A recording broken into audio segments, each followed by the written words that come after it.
I promise you it'll be interesting and entertaining. We have really a great team of speakers here. We have the leaders in PR, not only of ICO, but also on all the digital.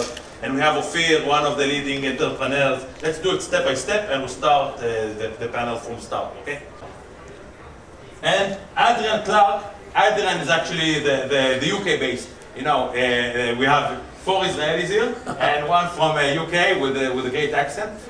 And your company, Evident Proof, is actually implementing blockchain for, let's say, for very interesting, for, let's say, old school dichotomies and old school paradigms for judicial processes, and we'll also discuss it.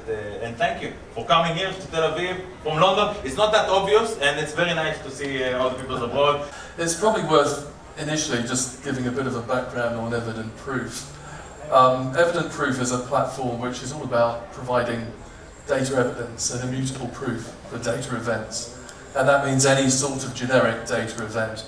The platform was really born in a proof of concept that a software company I own with Matt over there ran with Microsoft back in November 2016, where I decided to see if it was possible to build a new type of database using public blockchain and private blockchain simultaneously that would be able to deliver proof of data events and proof in a way that you could take to court and say, right, challenge this, it's immutable.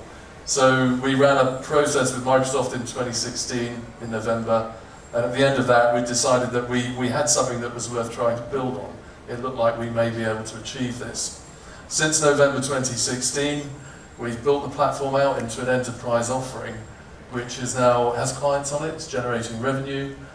Some of the clients are global names, and the solutions we're running range from manufacturing to pharmaceutical to the oil industry to art provenance platforms to energy generation events that are being recorded in a way that billing can't be challenged.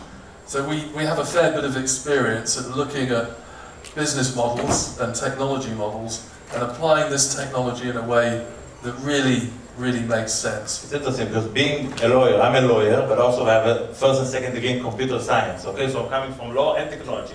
I wonder how do you combine, you know, that is the thing that most fascinates me about your company.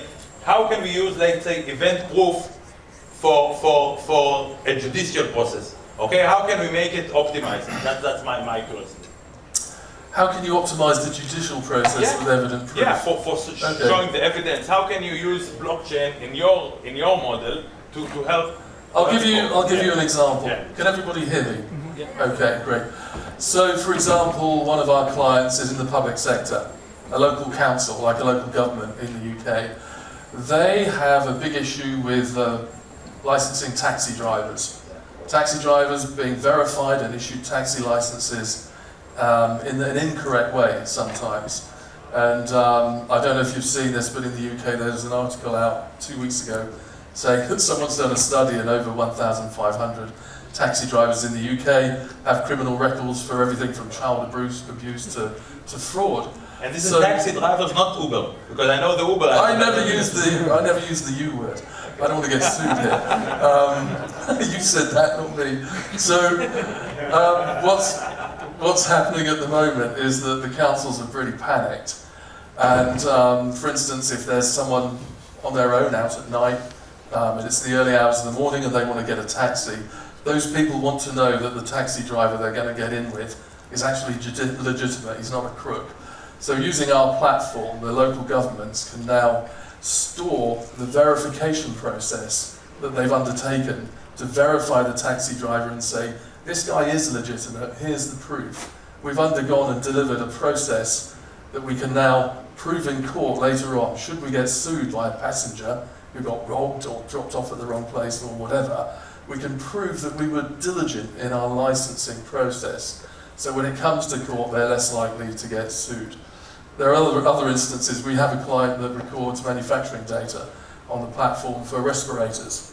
Respirators are really big business now in Asia because of pollution in industry, but also in cities. So more and more people are buying respirators than ever before. These respirators are being manufactured in Asian countries, China, for example, with the same, they look exactly the same. They've got the logo on, they've got the serial number. People are buying them, the filters don't work, they're getting industrial injuries. They're suing the client. The client can now store their manufacturing data with our platform in a way that they can prove immutably that that item was either never in their manufacturing chain or that there was an item in their manufacturing chain with that serial number on and it's being used in Germany by this company for the last 6 months. It was never in Taiwan. So it's basically, it means, unfortunately for you, it means there's less legal fees involved and the case usually never gets to court. Sorry, man. So, we should apologize. Thank you so much, Adrian. Thank you, guys. You see, I told you to be entertaining. we have, guys, 5-10 minutes left. I would like now, to hear each one of you, because each one of you come from different fields. You know, Monty comes from the PR, and Phil comes from the fintech, and Gil is also from, let's say, fintech, gaming, and app development, and all together. And Adrian came from IBM or Microsoft? Yeah, but now he does. Adrian. Okay, in terms of the future of the technology, I've been in tech for about 35 years. I've seen various technologies emerge, some of them die, some of them do very well. This is one of the simplest I've seen have a real impact, but there's an element to it which is really generic. It can be applied into many different business models, and the technology is here to stay, I believe, and it's going to mature. So I can see a couple of new sectors emerging based on this technology. There's one which you could describe as the fractionalization of workflows and data, for example, being able to be shared in a trustless environment in a smart way. That means business models and governments and organizations will be able to collaborate in ways that they've never been able to before, because they're unable to share data and workflows effectively in a way that's a benefit to both businesses or both organizations. This technology will enable that. So it's going to deliver new revenue streams and operational efficiencies into businesses.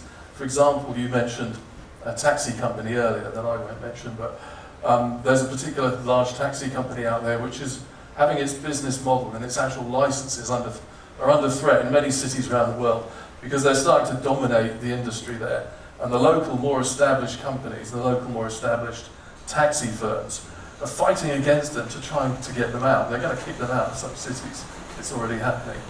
Now, if they used DLT, distributed ledger technology, smart contracts, trustless environments, and the ability to monitor and prove all of the events that occur within that environment in a smart way, they'll keep their licenses and they'll enable the other smaller taxi companies to work with them in a way that's of more profit to both.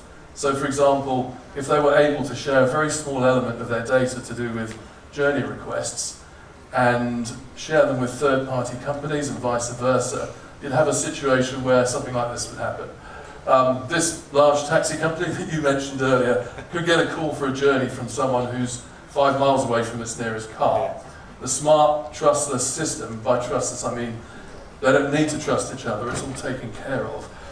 There could be a small taxi company with a car 50 yards away. They could give the journey to that small taxi company, take a revenue share, make as much or near as much money as they would from doing the journey themselves, and then have their existing assets still available for another journey. What you've created there is a more cooperative environment that works better for everybody, and I think this technology can deliver that. Thank you, Adrian. So actually, I understand you use blockchain, and you suggest how blockchain can actually use even competitors to actually transparently cooperate with each other. Guys, it was a pleasure. I have here Moti, and I have Ophir, and Gil, and Adrian, and I'm Tal Yitzchak, and I really enjoyed. Thank you so much. I hope we did it on time. Thanks so much. We have the great MC. That's all you have. Thanks so much.